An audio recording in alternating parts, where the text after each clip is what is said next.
et reste donc concentré. Alléluia.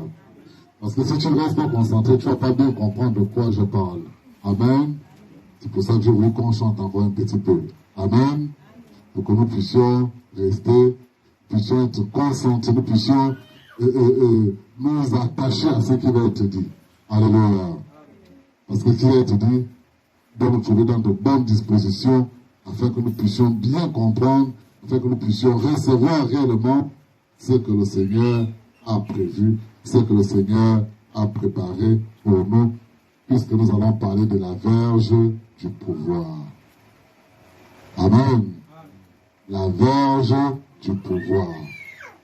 Dans nos villages, dans nos coutumes, dans nos traditions, il y a ce qu'on appelle la verge du pouvoir.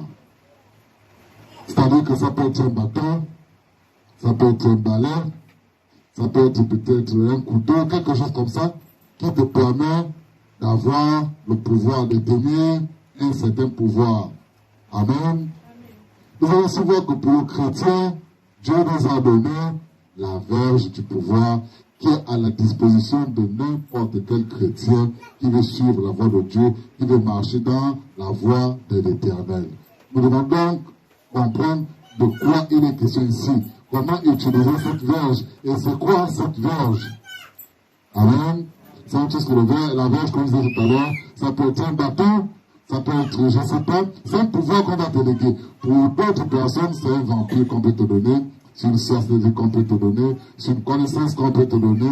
En fait, c'est quelque chose qui te permet d'avoir un certain pouvoir. Et quand tu as ce pouvoir-là, tu peux accomplir certaines choses. Tu peux accomplir des miracles, tu peux accomplir des choses inédites. Amen. Vous avez vu que lorsque Dieu avait appelé Moïse, il a dit à Moïse, je vais te donner ce qu'on appelle la verge du pouvoir. Avec cette verge, tu vas tout accomplir. Avec cette verge, tu vas tout faire. Avec cette verge, tu vas tout soumettre. Amen. Mais voici comment tu dois l'utiliser. Il a montré à Moïse comment utiliser cette verge. Quelle est la signification de cette verge? Et comment nous aussi chrétiens aujourd'hui, nous pouvons nous approprier cette verge et l'utiliser pour notre chrétienté, pour notre vie au quotidien, pour notre prochain, pour la gloire de notre Dieu. Amen. Alléluia. Voilà pourquoi j'ai intitulé le thème de ce matin, la verge du pouvoir. Lorsque nous lisons dans le livre d'Exode au chapitre 7 par là, nous voyons que Dieu va appeler Moïse. Et va dire à Moïse, Moïse, voici, je te remets une verge. Je te remets un pouvoir. Avec cette verge, avec